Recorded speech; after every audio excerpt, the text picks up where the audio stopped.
Welcome back to CJ's Keto Kitchen. I'm Sarah. If you are looking for home-style recipes made ketogenic, then you have come to the right channel. And tonight we are going to be making a very old-school favorite, but it is ketofied. And it is going to be Keto Scotchies Cookies. So come along with me, and let's get started.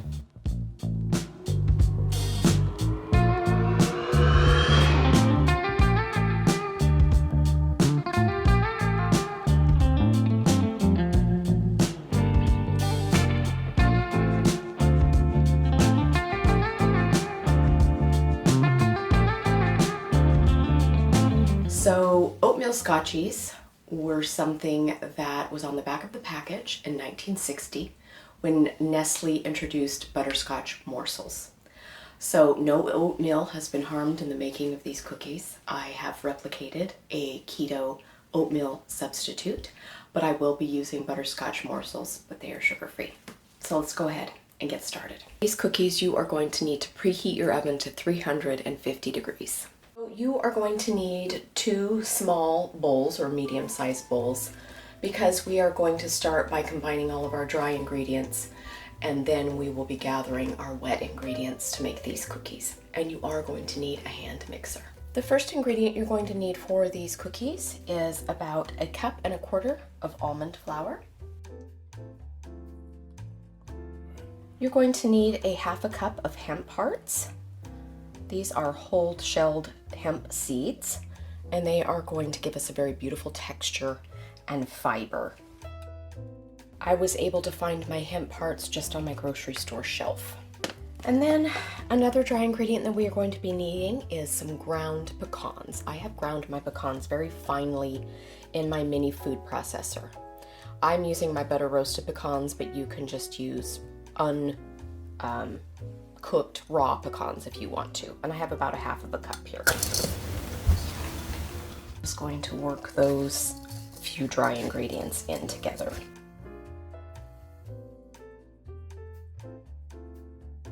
Now, Scotchies are traditionally made with oatmeal, and so we're replicating that texture with these more low-carb friendly fiber ingredients. The next thing that I'm going to put in is 2 tablespoons of ground flaxseed. You can use golden or brown, it doesn't matter, but it does need to be ground. You are going to want 1 teaspoon of xanthan gum. This is a very good gluten-free binder.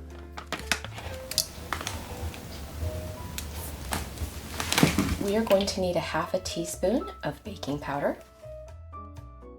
And that's going to be our leavening. It's going to give us nice fluffy cookies. I also want 1 teaspoon of sea salt. So I'm just going to go ahead and once again sift with my fork so that all of our dry ingredients are combined, that our baking powder and our salt is evenly through our dry ingredients. And I'm just going to set that aside. You are going to want to start with 8 tablespoons of soft butter. And you do want this to be room temperature. And to our softened butter, we want 1/2 cup of brown natural sweetener. You don't have to use brown, but brown is what is traditional in this style of cookie. And you can use any kind of brown natural sweetener. And I'm just going to start slowly combining our sugar and our butter with my hand mixer.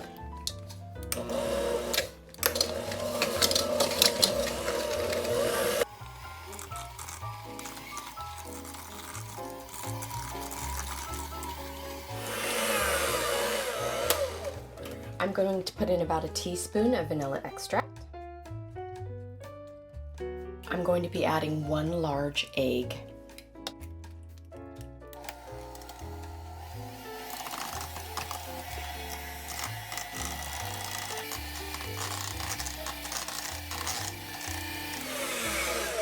Okay, our butter and sugar and egg have creamed nicely together. I'm going to be adding about 1 teaspoon to 1.5 teaspoons of cinnamon to this. It's very traditional in Scotchies cookies, and it just adds that little bit of something. Okay, so now we have our wet ingredients. So the next thing I'm going to do is I'm just going to start adding our dry ingredients. I'm going to do it about a half at a time and just use my hand mixer to combine it.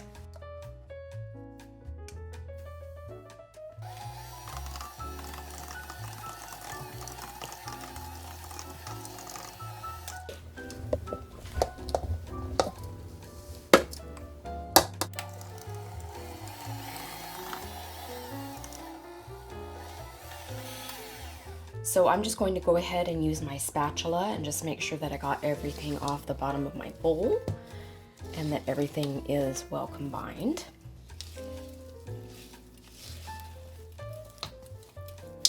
Now the last thing that we are going to add is the Scotchy part of our Scotchy cookies, and that is butterscotch morsels, and these are sugar-free. I'm using Lily's brand. Now if you can't find butterscotch chips of any kind, you could use another flavor of chips. They wouldn't be Scotchies anymore, but they would still be delicious. So I'm putting in 3/4 of a cup.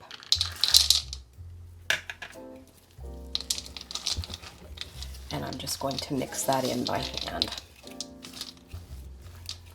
We always had butterscotch flavored items when I was growing up. My mom didn't bake an awful lot, but when she did, I would say 9 times out of 10 it had butterscotch morsels in it. So they remind me a great deal of my own personal childhood. Okay, there is our delicious cookie dough. I'm going to set that aside and get my pans ready. All right, I have my cookie baller, and I'm going to start putting my cookie dough onto my cookie sheets.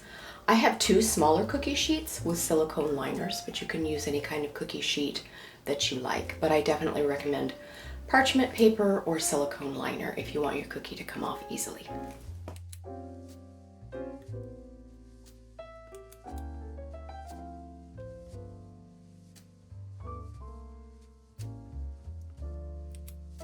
And I'm going to put about 6 on each tray. I like a bit of a smaller cookie because then I can eat more. I'm all about the quantity, but of course you can make them whatever size you would like. And I'm going to be baking my cookies for about 13 to 14 minutes for my personal oven at 350. But I would say start with a lower temperature and keep an eye on them. You want them to be slightly golden around the edges, but not overly brown on the top. So into the oven we are going to go for about 13 minutes, starting for my personal oven.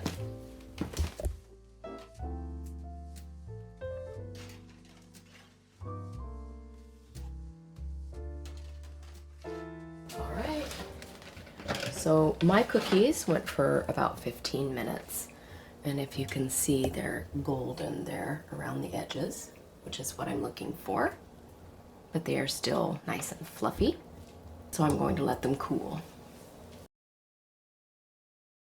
Here they are, still slightly warm out of the oven, our Keto Scotchies cookies. And we're going to have CJ do a taste for us. Hi. Hi. It's time for some cookies, some old-fashioned cookies. Good. All right. These are really good. Nice texture, good flavor. You made a test batch before. I was sad to see when they went away.